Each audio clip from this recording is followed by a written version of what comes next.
Hello, I'm Matt Guff from House.com, and this is 2018 Lib Tech Phoenix Lando horsepower construction all-mountain freestyle snowboard designed for intermediate to advanced level riders. This is a sweet deck. The graphic looks awesome, of course, because it was done by Jamie Lind, and Mark Landvik rides this board. It's a directional twin style deck, meaning that the nose and the tail shape, the cyclic radius is all twin and centered, but the stance is set back 1 inch, which is quite a bit. So if you want to center this board up to be a true twin, you can definitely do that. It features a C2 profile shape. I ride the Rider's Choice, and I love the C2 profile. And this one, of course, has it. It comes in wide options as well. There's a little bit of reverse camber in between the feet, which gives it a nice overall teeter-totter with camber underneath each foot to those contact points. Now, I like that because it's really easy to ride. It's really easy to carve to initiate an edge. Adding in magnet traction to that, you can ride on really firm snow and hold a nice line.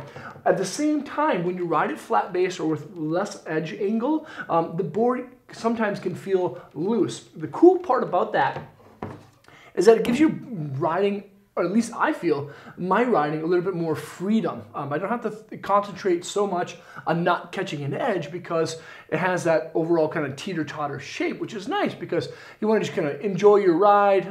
You know, sometimes you get fatigued if you're riding all day. You won't have to like focus so much on not falling. You can just kind of surf it a little bit, and you can do that with the Phoenix Lando.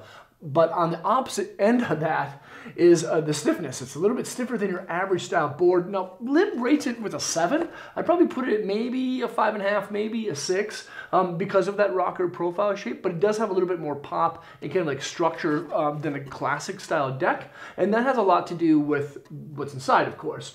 It's a horsepower construction, so there's aspen, and of course there's going to be poplar, and then there's going to be bamboo riser pads, and you can kind of see that. Now, it doesn't stand up very tall. It's probably like maybe a millimeter, and those bamboo kind of like riser pads actually have the grains going perpendicular to the rail instead of tip to tail. And this gives the board a little bit more strength, especially in those crease areas where some boards happen to break. It gives a little bit more underbinding strength. Now, instead of just having regular fiberglass, the board features Texilum, and you can see that on the top sheet. It's kind of like a woven style fabric with a biax basalt, which is going to be on the bottom, which is volcanic rock fiber. So it's actually pretty eco-friendly, but still has the same kind of consistency that you'll find in a regular biax style glass. The boards are built tough in America, which is another great thing to love about Lib Tech and Mervyn Manufacturing.